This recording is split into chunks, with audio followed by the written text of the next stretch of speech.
And our next company is Altaley Mining Corp. The CEO is Ralph Shearing.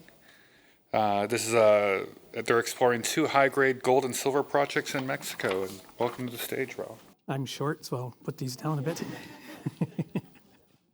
I was always the vertically challenged one in our family. Anyways, thank you for coming. My name is Ralph Shearing. I'm a professional geologist, an exploration geologist, by the way, who's turned into a miner. We're actually mining in Mexico. We have 2 projects. One is primarily a zinc mine. We've been mining there for a couple of years. Last year we made some pretty good money. And we're just started mining at our TAHUEHUETO gold project. TAHUEHUETO is a very good project. It's one I've staked my life and my reputation on. Been working it for 20 years. Out of those 20 years, only really being able to advance it when we had access to capital. So maybe that's 7, 8, 9 years out of that 20. But we're now building the mine. It's in operation at half capacity, and we'll be moving on to expand it and get exploration going again. So our slogan, we're building Mexico's next mid-tier mining company, and we're well on our way to do that. Forward-looking statements, everybody understands. We talk about money into the future, so you can read that at your leisure when you want to go to sleep. These are our projects. Up in the top is the TAHUEHUETO project. That is our flagship project. That's one I brought into the company over 20 years ago. And we just started our pre-production commissioning of the mine, half capacity. The revenue from that is projected to be about 74% from gold, a little bit from silver, and the rest from base metals. And the exploration potential here is enormous. We have excellent exploration potential. We believe we can grow this project organically very quickly. We own 100% of that mine, as we own 100% of CAMPO MORADO. CAMPO MORADO is a zinc mine at this point in time. We just started copper production as well. It's the 6th largest zinc producer. We produce about 45 million pounds of zinc annually. We have a pathway there to increase our precious metals. We've had a full court press on metallurgical studies happening over the past 6, 8 months, and it looks like it's bearing fruit, so we expect to do much better. And we expect to be able to bring in new resources and reserves on that project as well. So this is what happened last year at CAMPO MORADO. This is only CAMPO MORADO revenue. So we had gross revenues of $98 million. And from that, a mine operating profit of $34 million, which gave us a net income of $36 million. We used quite a bit of that money, probably $8 or $9 million of it, to help fund our cost of construction at our TAHUEHUETO project. And we've done a rare thing for a small company, is made 15 cents a share last year. Our board of directors, a very talented board of directors. We really built this board of directors up in the last year. I won't spend a lot of time on here because of the short time I have to talk. But 2 people I'll point out is David Rhodes. He's the managing director of Endeavour Financial out of the UK, and Endeavour has raised billions of dollars for mining companies. And then I'd like to point out Ruben Alvidrez Ortega. Ruben is his brother is the CEO of Fresnillo. Fresnillo is one of the largest mining companies in Mexico, and his father was number 2 man in Peñol. He's now retired. But Ruben's been very helpful on our board of directors.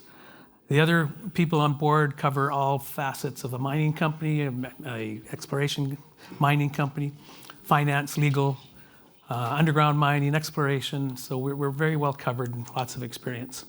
Introducing TAHUEHUETO, our mine that we're just bringing into production. We issued a pre-feasibility study recently.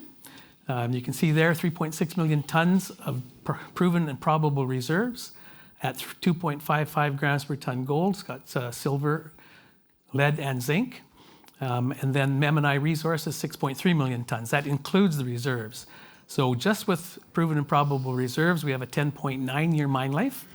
And then if you add on that the M&I resources, which we think we can upgrade fairly easily, that could give us an 18-year mine life at 1,000 tons per day.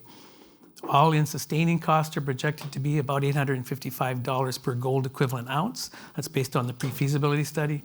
And we'll be producing about 26,000 ounces of gold annually on gold equivalent basis, with all metals relates to about 43,000 ounces. And these are the metrics from the pre-feasibility study. So post net cash flow of just under $260 million. All-in sustaining cost, $855 per gold equivalent ounce. This is a robust project. It'll make a lot of money. Post net tax value at discount at 10% is $131 million. It gives us an internal rate of return of 65% and a payback period of 2 years. Our capital costs on this mine were approximately $45 million. So this mine alone should be able to pay back all our debt in under 2 years' time. We have about $38 million in debt. That's a production profile from the mine. So you can see the gold. It is a gold mine, primarily gold and silver, around 73% from those two commodities. This is the production profile. There's no doubt in my mind that we will be able to continue the production here at 1,000 tons per day. This shows that production following off in the last few years, but with exploration success, we'll increase that time substantially and maybe even grow the mine. I hope to grow this mine to 2,000 tons a day in a couple of years' time and maybe 3,000 tons a day in 2 to 5 years' time. So this slide gives you an idea of the district. This is a district scale project. Our company owns about 83% of the prospective ground within this district. Our only competitor here is Fresnillo, who surrounds that internal block of concessions. You can see all the yellow and red lines in the central block there. That's an erosional window through younger volcanics. There's multiple vein structures there. We've only drilled along that red structure, and all our resources, all our reserves are within that red line going up from Cinco de Mayo towards the Perdido, and actually outcrops on the other side of the hill where we've drilled off some of our resource reserves as well. The other areas off to the left of this slide are prospective way into the future, as a lot of districts in Mexico have cover over the prospective rocks. And we believe that we'll be able to continue to find veins in and above the veins that are shown right there. And we've only explored really one of those veins so far, which we've built our mine on. That's how they look on longitudinal section. The little blue lines outline a reserve where they're not outlined in the blue. It's a resource. So we believe with exploration drilling, we can upgrade those M&I resources into reserves. You can see this open in all directions. We still haven't found the limits to their mineralization. So there's lots of exploration potential just on this exploration, on this one major structure.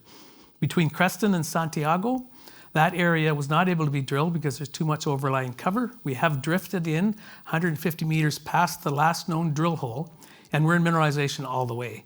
I believe that that area, it's about 600-700 meters long, could increase our reserves by a third and justify an immediate expansion of the mine. And that's one of our primary targets once we get drilling again, is to get underground and drill that area out. Going into CAMPO MORADO, so this is our producing zinc mine, this 6th largest zinc producer in Mexico. That's the facilities up top. You can see a tailings disposal facility down in the valley there. We hope to reprocess that. Our metallurgical testing has shown us that we may have a pathway to recover a substantial amount of gold and silver that wasn't recovered in the initial production, in the initial recoveries. We've calculated about 280,000 ounces of gold equivalent contained in those tailings from daily production reports of the previous operator. So that's a really good thing for us to do if we can get there, and I think we're on our way. These are the resources, 16.6 million tons, of which we've mined 2 million so far. 1.7 grams per ton gold, 123 silver. It's got good base metals. Obviously, zinc's over 4%, copper at 0.8. So I'd point out that those precious metal values are very high for this style of a volcanogenic massive sulfide deposit. However, it's challenged metallurgically. We only get 15% recoveries on gold, and we get 30 to 40% recoveries on silver. That's why there's so much precious metal still in the tailings, and we have been working a way to recover that, and we think we're on our way. All-in sustaining cost at this mine through 2021 have been 83 cents per zinc equivalent pound. So we're making excellent money right now. Zinc's about $1.70. It was as high as $2 a pound recently. And we made a mine operating profit of $26.7 million US in 2021. There's a 20-year mine life with those resources at this point in time. That's what we've done over the past 5 quarters. You can see steadily increased concentrate production, reduced our cost on the average. Our costs were up a little bit in the Q4. They're up a little bit again in Q1 of this year. But that's because we've been bringing on a new copper circuit as well as increased off-taker charges due to the high price. There's where we want to go with CAMPO MORADO. So we have these near-term expansion possibilities. The former operator was 80% complete on a flotation circuit to expand production by 1,000 tons per day. We could bring that online. However, we may have a better way to go based on our metallurgical testing that we've been underway over the past 6 months. And that is the second little circle picture there, shows you a pneumatic flotation pilot plant. We've had 2 on site. And to really quickly explain that, it's just we go to unlock all of the metals, or the majority of the metals at this mine, we have to go to a microfine grind, and traditional flotation cells don't do a good job of recovering microfine ground material. So pneumatic flotation is the technology that's worked. It's proven in many mines. So it looks like we're going to be going to pneumatic flotation, and that might be a better way to increase our production, but certainly will increase our precious metals. I say we have about 3 more months of metallurgical testing to do. We've successfully made a precious metal-rich pyrite concentrate. We're going into force oxidation and leaching testing on that now, which has gone through first phase, and that increased gold recoveries by 400% and silver recoveries by 200% from the previous owner who did the first phase testing. So we need to take that through second phase testing. And then if that's successful, then we have a way to reprocess those tailings and get a lot of the gold that are in there, which would add a new revenue source to it, to the company.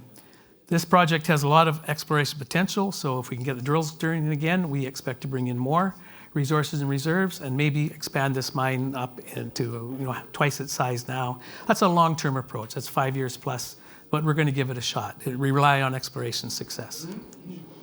This is why I think we'll get exploration success. These are all the ore bodies. The lower image there shows the ore bodies that we know of. Majority of mining was around the G9 Southwest zone from the previous owners. We're mining the Al Largo zone in brown, and we're just dewatered into Southwest. We're starting to mine there as well. The image above shows borehole geophysical anomalies developed by the previous owner. They are all drill ready, and those all occur underneath the existing ore bodies. And it's a very common for this style of a deposit to have stacked ore bodies. Under the Southwest zone, our previous owner actually drilled some holes into a massive sulfide body. So we need to drill that off, hopefully bring in new resources, reserves there, as well as test all of those other anomalies. And then the next slide, this is on a property scale basis. So what I just showed you was in that blue ellipse. All of these other yellow and orange ellipses represent very, very high level geophysical and or geochemical targets that have not yet been tested. So we just need to locate those, drill them. Any one of those could bring in new massive sulfide ore bodies to the mine for a long-term life. And we already have a 20-year mine life there. This is our capital structure. So around the last little while, we've been trading 28 cents. This is slightly out of date, but not very much. So we're trading in the 30-cent range, 52-week highs of 30 to 77. We have 274 million shares issued and outstanding with warrants and options. That brings us up to 351 million shares. Market capitalization around 74,000 million US. Cash on hand around $3 million. We're a little short on cash because we've been ramping up and getting TAHUEHUETO up and running. We expect that to be corrected over the next coming months. There is that restricted cash. There's another story there. I don't have time to explain it. I'm happy to explain it to anyone after. I'm in booth 21 down the hallway there. We have loan debt, $38 million, primarily to Trafigura, our off-taker. It gives us an enterprise value of around $109 million. This is a peer comparison. Any CEO is going to tell you their company is undervalued, and obviously we are as well. So this is enterprise value over EBITDA. A common way to analyze. We're at a ratio of 1.5. Polymetallic Mexican producers are there at 11. If we just claimed we were a gold producer, of which we will be transitioning towards a precious metal producer with TAHUEHUETO on full stream, 65% of our revenue will come from precious metals, then their average is about 4, and we're at 1.5. So a lot of potential growth ability in our stock and in our company. I didn't mention ESG, but I have to. ESG is a strong component of our company. We actually employ 64% of our workforce in CAMPO MORADO, around 280,000 people.